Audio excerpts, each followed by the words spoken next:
And here we are for the 5-star books of the year. These are the books I absolutely loved so much. And so, yeah, let's get started. Kicking things off with the fact that I'm looking at my list and I put a book in 2 different categories, so that's awesome. So apparently I had mixed opinions on Outer Temple of Witchcraft because somehow it ended up on the 4-star and 5-star list. So I guess honorable mention to Outer Temple of Witchcraft. I don't know anymore at all. How did it end up on both? I'm pretty sure I gave it 5 now that I think about it. But also it's so hard to get through, so maybe it did deserve a 4. I don't know. Anyways, we'll just kickstart with I don't know what I'm doing with my life because how is it in both lists? That's what happens when you're this project was so much bigger than I thought it was going to be. Like, reading as many books as I did this year, like, I have lists that are longer than the books I read last year, I swear. So, like, yeah, it's awesome. Anyways, continuing with the actual list now. The Hedge, Druid's Craft by Joanna van der Hoeven. So this was an introduction to Hedge Druid Craft. It's all about what being a druid is from her perspective. There is an emphasis on the hedge, aka between worlds. Her influence is Wiccan, though it's kind of there, but kind of not. It was very well written, and it was my first book of the year, and I absolutely loved this book. And I found myself going back to some of her prayers that she had in this book because they were just so good. And like, I forgot about some of them, and so like looking back over it, I'm like, oh my God, I remember, and I loved them. So it's one of those books that I definitely find myself going back to time and time again. Do you ever have that time where you're like, was that this year? Because I don't remember it as this year. Here we are. Wow, it's been a long year.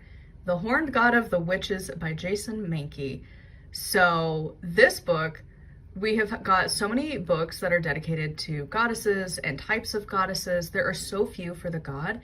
And then there's this book, and it is like the book on the topic. And apparently this was my turning point that I loved him, because literally my note is, I know. A Mankey book that I liked. It shocked me too. Because yes, this book is so great. He brought up a number of important points regarding gender, the role of the god and the goddess, and how disheartening and alienating it can be for people who are in the queer community. Overall, this is definitely a fantastic book. Like, he even summarized how I feel that, like, where was it? He also pointed out that, like, a woman's life can be summed up in the idea of Maiden Mother Crone to be a little too uterus-centric. And it's like, hell yeah, it is. Especially for specifically, like, having a uterus function as intended. And so I really, really loved that we have a book just on the god. This is another one that I come back to all the time, like truly on a regular basis. And I need to go buy me a copy because I use so many of the like notes that I've taken from this book. I just need a copy and just like dog ear the pages I need because I love Deborah Blake. Her work is amazing. So this is Llewellyn's little book of witchcraft. Obviously, it's a great introduction to witchcraft. It goes over the basics, wheel of the year, moon phases, basic spells, beliefs, and so on. But her spells are so good, and I cannot obviously confirm that spells will work. I will say, though, that I did a couple of these, and I got some results that were more than I anticipated, and for the better. So I definitely, I have used them, and then I stopped using them, and then I noticed that I stopped using them, so I need to do them more again. And Deborah just knows how to write good spells, and it's fantastic. Next, we have got Missing Element, Hidden Strength. Apply the natural strength of all 5 elements to unlock your full creative potential by Tisha Morris. I want it to be more Tisha because, you know, Addams Family. Anyways, so this book walks you through the Eastern concept of the 5 elements and gives you tips and tricks to utilize them. And honestly, I was really not expecting how much I was going to enjoy this book, but I really did, and it fit very well. And like, the information was so spot on that it was really surprising. And I ended up having it get water damage because I did the return box to the outside and it got water in it because it started to rain the day I dropped it off. And yeah, so I got to buy this book, so I now own a copy. And the librarian gave me such a look too. Like, she was so disappointed in me, which, like, honestly, I don't get why. Because, like, I get that it's like a new book, but also, like, you don't need to shame me for it. I'm paying for it, dude. Next, we have got Sacred Gender, Create Trans and Non-Binary Spiritual Connections by Ariana Serpentine? Maybe that's how it's supposed to be pronounced. So this book definitely is one that we need to read during Pride Month. So it goes over gender and trans and non-binary experiences in a pagan context, which you really don't see, but I absolutely loved it. So if, like, and also, like, if you're just, like, questioning your gender and stuff, like, it has got a lot of really interesting concepts for you to try out, and, like, some journaling and meditations and stuff.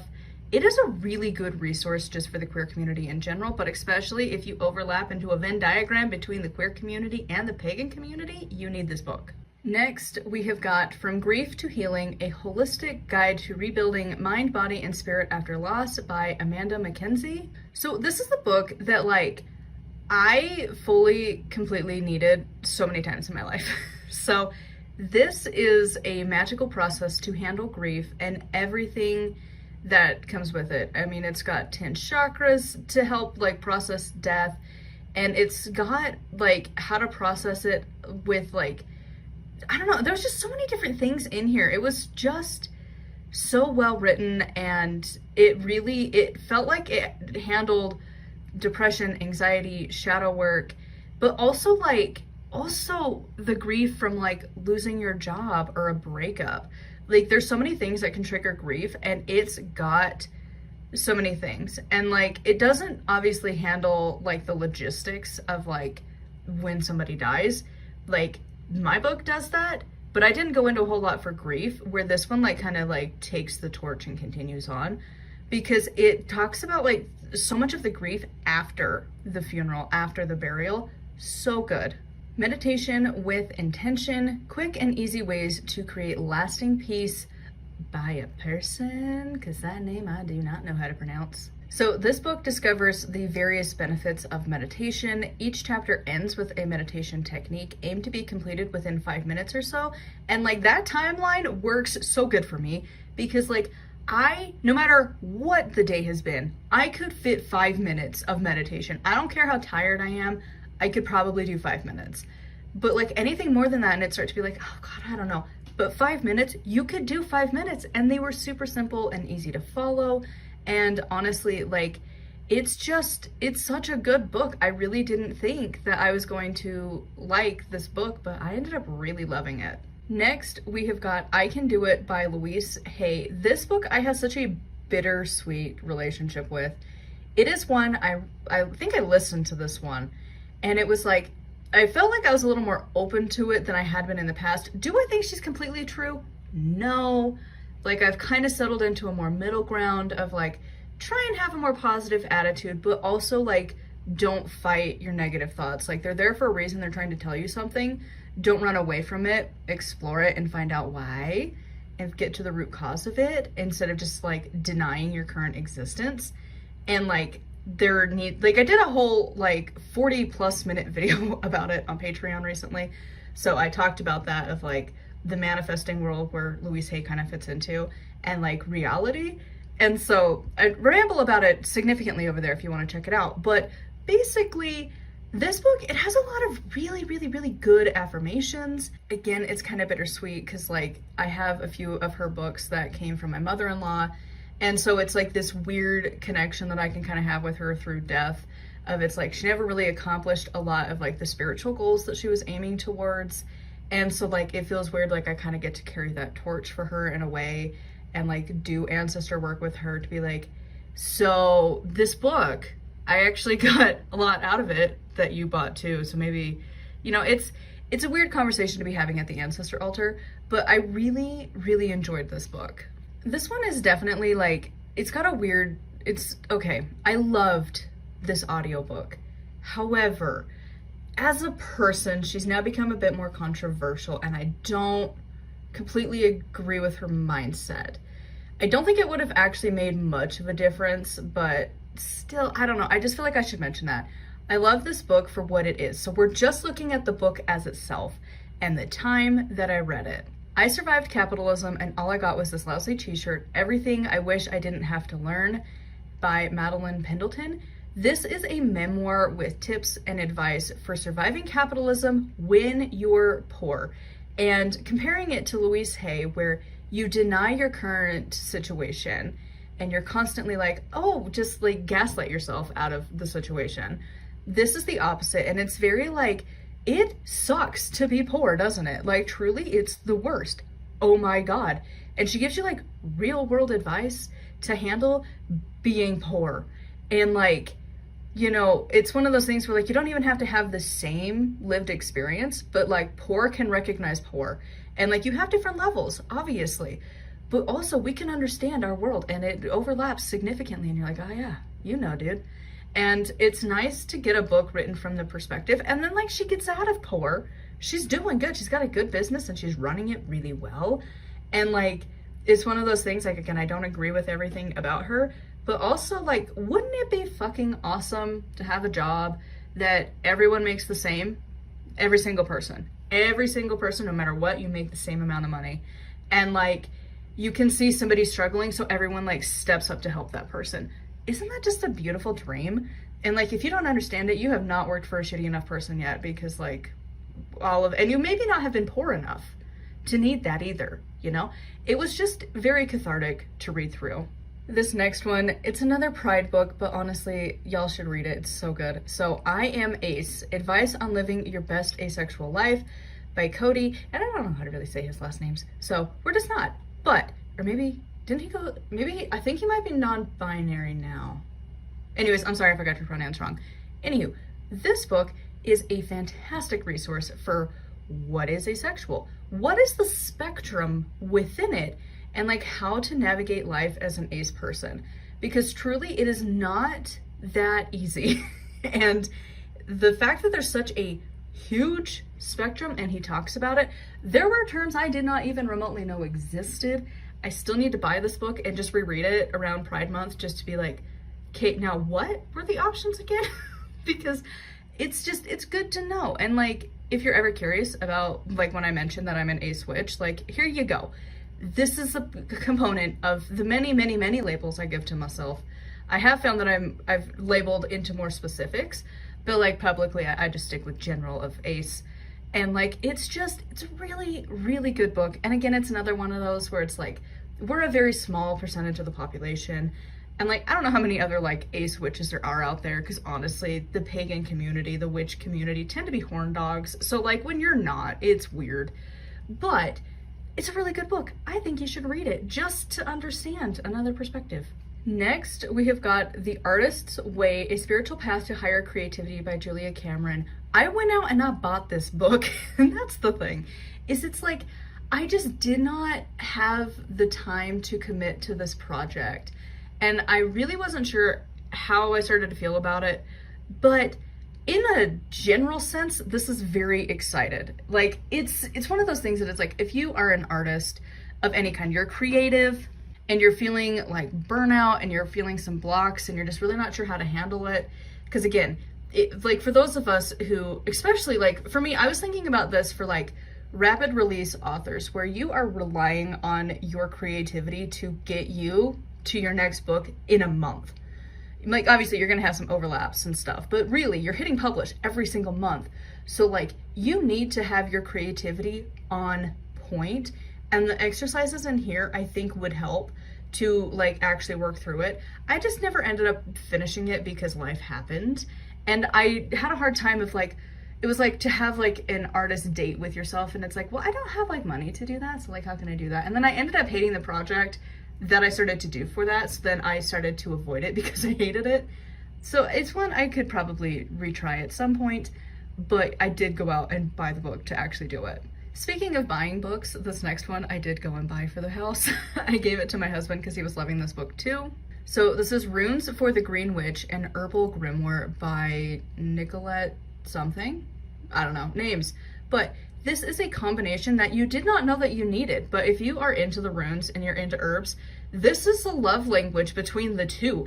How? I didn't ever think this was a thing to think about, but here we are, and it's so good. So it's one of the most accessible books on the runes. It doesn't play the, well, we can verify from this source that blah, blah, blah. And instead, it's coming from a practice witch who actually has experience with both the runes and the herbs. And the herbs are like in such detail. It's so, so good. I immediately had to go buy it. Hubby was very glad. He read through it and he loved it. And it's just a good book. We use it pretty frequently now. Next, we have got The Art of Happiness, a Handbook of Living by His Holiness the Dalai Lama, and was edited by Howard Cutler. So I think this was the first one I had read, and it was really interesting because I never really read a whole lot from the Dalai Lama, to be honest, at this point. And some of the books definitely got less good over time, but this first one was really good. And the thing I really took away from this book is that he talks about the purpose of our life is to seek happiness and to figure out between pleasure and happiness. And pleasure is like the thing that will make you happy in the right now. Happiness is the thing that will make you happy in the long run. So it's like in the moment, like super generic, it would make me happier in the moment to not exercise. But, or, you know, it'd be more pleasurable to not exercise right now. But happiness wise, I would be happier if I took care of my body and exercised it and started to feel better. So that is something that I have constantly stuck with forever. Like it is just, it's never left my mind ever since. I refer back to it every once in a while and it's like, oh yeah. And I was better about it right after I read it. And then of course, you know, you forget life, but it was a really good book to read through. It does definitely mostly follow Howard and his story and him interviewing the Dalai Lama, but it's still a good book. Next, we have got Pagan Paths, a definitive guide to Wicca, Druidry, heathenry, shamanism, and other pagan practices by Pete Jennings. Like the title would suggest, it talks about all of these pagan paths. There's history, modern beliefs, things to consider for each one, and like a mega list of recommended books. And I really didn't think I was going to love this, and I really, really did. It was so good. Oh my God, speaking of books I want to go back to, this is like the next book I probably really need to read because I'm constantly craving this book. Manifest Anything You Want, 6 Magical Steps to Create an Extraordinary Life by a person whose name I don't know how to pronounce. So this book takes the concept of manifesting and like, I swear to God, I have heard her in my head because like, I've talked about this on Patreon for a long time, but I felt like I've had this block for so long. And like one of her big things that is very much at the forefront of this book is that before you can manifest, you have to confront fear and like the fact that you don't feel safe. And she walks you through the shadow work to do it. Obviously, sometimes you might need more than this book. You might need to go to therapy. You might need to do your own stuff. But like, this book gave me the like confidence that I could actually start to work through things. And I think I would actually make progress more than anywhere else. And I need to get this book because I think I can make some serious progress with it. Oh, this next one was just such a fun one to get through. So this was the Bardic Book of Becoming, an Introduction to Modern Druidry by Evan Macbeth. And so it obviously is what the title suggests. It's for his tradition. There's a lot of things discussed. There's a few rituals to try at home. A lot of this is really just an introduction. The thing is, like, it felt kind of sad because I was reading this and the author had obviously such a passion, and then to know that he had already died and you're like, damn. However, the thing is like, I was very intrigued by it. I was like, oh, maybe I could try that. And then of course, as per always, why the hell are these courses so fucking expensive? Like, I have such a hard time. I get that you want to make money, but also like you need to come over here where the creatives live and understand that you don't get to make shit tons of money off people. Like, where there's this argument of like, but I've put so much time and energy and effort into this, and it's like, what do you think a book is, dude? This is hundreds of hours that somebody has poured into something that the money they make back is under $5 per copy, right? Like, it's not a lot.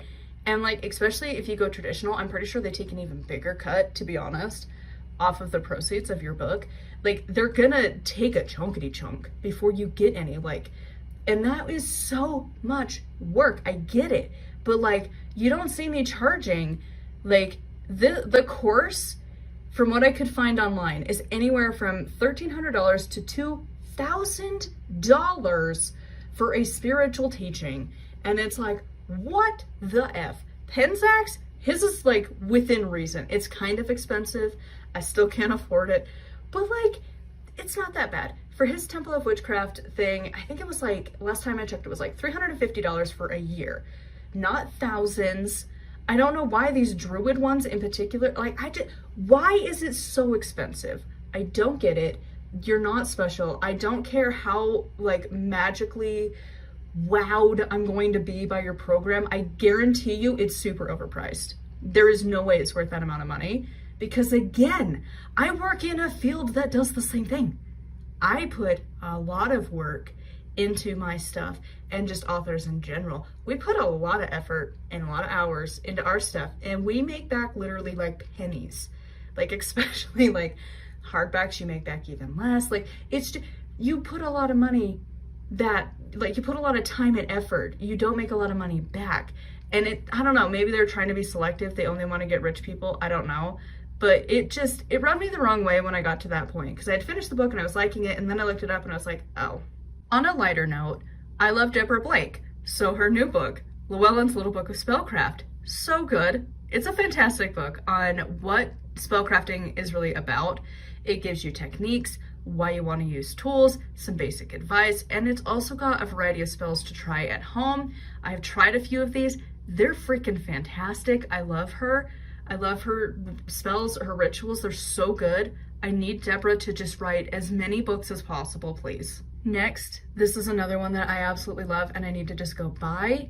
Herbal Tea Magic for the Modern Witch, a practical guide to healing herbs, tea leaf reading, and botanical spells. And I think it's Elsie Wilde.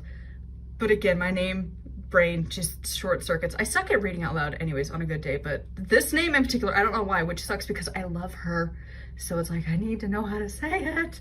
But it's, as the title suggests, it talks about tea. It goes over a little bit of history, the official, like, what is tea, the various herbs to brew. It's got warnings and suggestions, both magical and practical, and there's spells for pretty much every occasion. This is like a must-have book, especially as a tea drinker. Next, we have got Lighting the Wick, an intuitive guide to the ancient art and modern magic of candles by Sandra, Mariah, Wright, and Leanne Marma, names.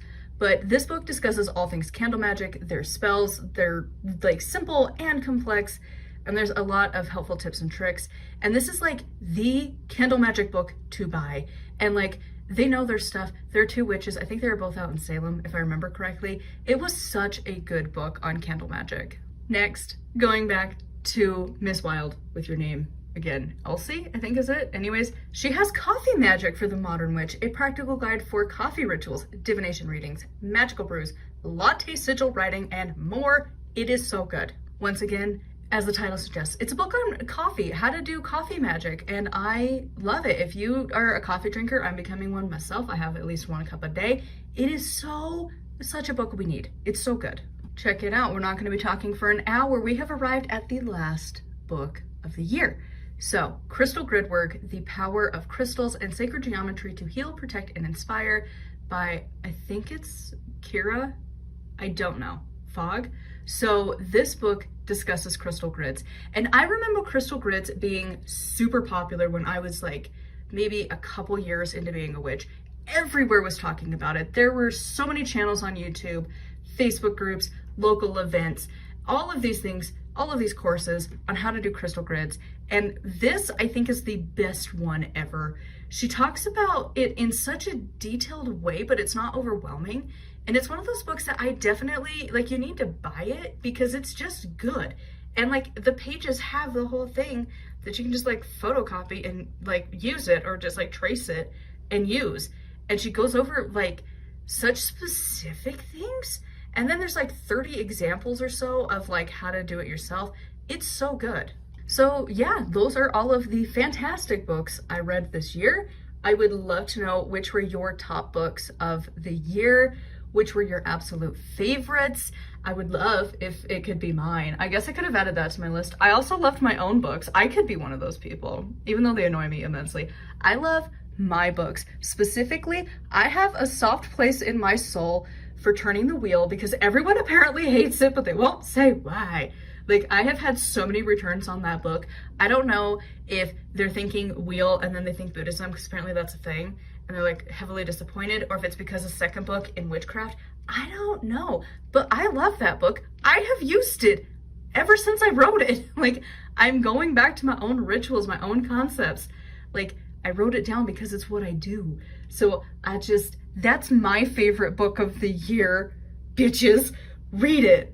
I'm kidding, but only a little bit, because truly buy my book. I loved it. I don't know why people don't like it. Maybe I don't know. Because my other books are selling some-ish, at least one or two some months, but still. So anyways, enough of me ranting and raving. So I would love to know your favorite book of the year. And of course, if you want to support me on Patreon, it's patreon.com/nightwillowcrafts. And until next time, I think it's actually going to kick off now with a book haul, and then we'll get back into talking about books. The first book I'm going to talk about this year, I'm currently reading, is Kellyanne's next book. I'm loving it so far. I finished up part 1, and I think I'm in part 2 now, and it is so good. So far, I highly recommend that one too. But it didn't quite make it. It was supposed to be like one of my ending books of the year, and then I ran out of time. So, kicking off the new year strong with Kellyanne. I don't think she's gonna disappoint. I'm already loving it. It's a good book. So, anyways, till next time, enough rambling. I'll see you later. Blessed be.